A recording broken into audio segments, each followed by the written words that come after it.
Hi guys, how's it? It's the Crank K. In the previous part, please go gauge your bearings by checking out the previous part so that you will know what under heaven we are talking about. But I was speaking about the literally bad case of BDD that I've got. Am I gonna get therapy for it? No. Well, maybe. I don't know. I can't afford anything. Like, I can't plan for the future. Right now, my life is just a mess, and that's where it's at. I'm in pain as well. Oh, guys, physically, I've got very bad period pains. Like, they're just terrible. Anyway, whatever. And we shall move on. I need to eat something, Yana, before I can take meds again for it. It's past 6 p.m. now, so I can break my fast. Okay, I was saying, yes, the Lord showed me all of these things today. Literally like Mara. He has sent me back to my motherland with Ruth. He has given me an opportunity to have grandchildren. Or like Rachel, he has given me a child. He has given me fertility. After years of struggling with my sister's, mockery of me and her son's mandrakes, I have been given comfort like Hannah, right? Who was told by Eli after looking like she's drunk, praying in the temple of God, that you are gonna have a son after a year. Stop being so somber. Go back and eat. Stop fasting. You are now officially going to get what you asked for in prayer, so do not worry. The Lord is preparing me for a future that is coming. In all of the sorrow that I'm feeling, I've been wanting to either settle or compromise or throw in the towel or even ask God. Expect of God to do nothing for me since He's done nothing for me so far. I've been looking at my age to determine my value and my worth of getting married. Telling myself that men are just not interested in older men, guys that I would consider, right? They're not interested in a woman that is older too. Like, men tend to want for themselves a trophy that is young, and I'm not anymore, at least chronologically. And so what man is going to want to pride himself with a 40-year-old bride? Because men are like, even when they get saved, they still kind of think that way sometimes, even though a woman might surpass them all, though many women have done excellently, they sometimes still choose brides based on the standards of this world. It's unfortunately the struggle with sin that we have as disciples of the Lord Jesus Christ. We sometimes still do things the way that the world does things, and we still think like the world. So getting to the age of 40 in the 21st century, especially in the 21st century, you're just gonna get dissed. You're gonna get expected to continue to get cuddy buddies and all different kinds of things. Like, at least you've got a career. They like saying that.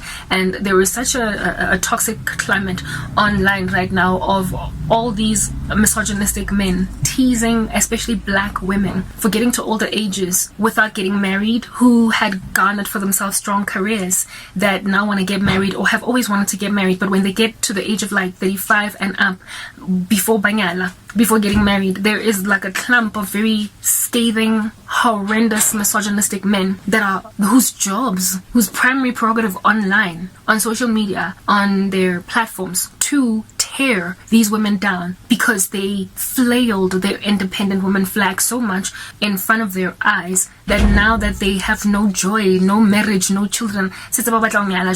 I've listened to enough podcasts of such men as these and have felt so small, because I am one of those women that have gotten to the age of 38 without having never been married, never gotten any children, nothing of that nature, in this climate of increasing hostility against women, especially in the black community.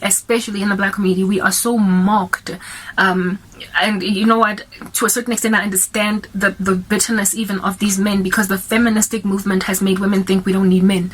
And so the way that these men are retaliating is just by mocking women like me when we get to older ages. Like, you've never been married, never had kids. Well, it's because you were a fool that thought you didn't need men. I was never that girl. I got saved, I got cured from, I guess, what would be the tenement of the feministic disease, yet I'm clumped in one big pool with them. So me coming here to rap and complain and moan about the fact that I'm not yet married at 38 and I'm worried about my future, they would laugh at me. There are men who dedicate their entire jobs, their not ministries, but their online presence, their TikTok accounts, their YouTube platforms, their Facebook platforms are dedicated to basically being a man cave that bashes women, black women in particular, especially when they are older, and single and no kids. They dedicate their lives to mocking women like these. I've seen it. I've watched these videos, I had to clean the YouTube algorithm of them by by watching that kind of content less and less, and so it got recommended to me less and less, but it still left scars in me. I've got a lot of fear. So when I look in the mirror, I see the mockery that these men have made of us, and even though I don't subscribe to feminism, I'm nonetheless clumped with them all. And so you had it coming, Karabo, you deserve it. But according to, certain people, I don't look a day over 19. Certain people, I don't look a day over 21. I don't look a day over 28. Whatever might be the opinion of people when they encounter me. I've never had anybody guess my age to be anything in the 30s before. It's always just been in the 20s. Today was a bit of a rare circumstance where I was looked at like I could not possibly have any kids but only siblings. But the Lord, I think, maybe brought those very extreme views from those men at the mall because of the way that I've been feeling. He has seen that I have felt like I'm just finished off and there's nothing left for me. And so he gave me that experience. So I left the mall on a cloud, guys. Like, I was so fluffy and so happy and so bouncy by the time I got out of that mall, even though I was still running to the ticket station to make sure that I have got free exit. I don't have to pay for parking. I was nonetheless running with a lot of joy. Like, my smile was huge.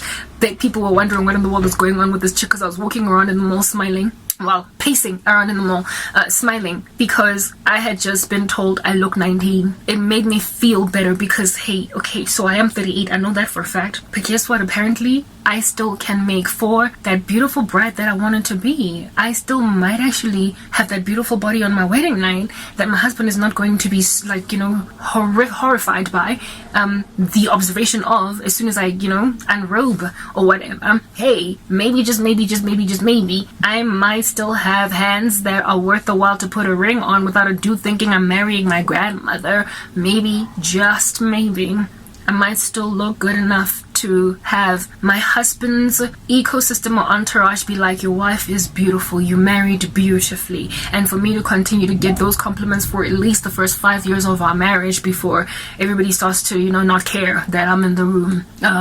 I've been sad a lot about that, and God gave me that experience today at the mall to let me know that, Karabo, you see things very differently from the way that everybody else sees them. And all of these dudes that keep on DMing you on Facebook, it's not about the fact that it's because you're behind the camera. They can't see your fine lines and wrinkles. They can't see your, pendulous skin all over the show. These are people in waking life. Tela yako standard, not tela kenya inquiries click yako standard bank.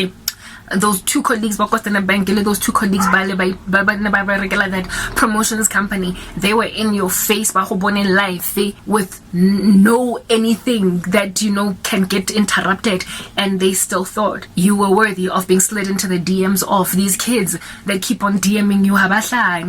They see a very young woman, not some damsel in distress that just needs anyone to share, that needs anything. They genuinely see a very beautiful woman that is still in her youth. And yes, they have got the benefit of understanding your story and your age, but largely they're not motivated by exploitative antics at the back of their mind, plotting and scheming to steal the Cinderella from the Prince Charming.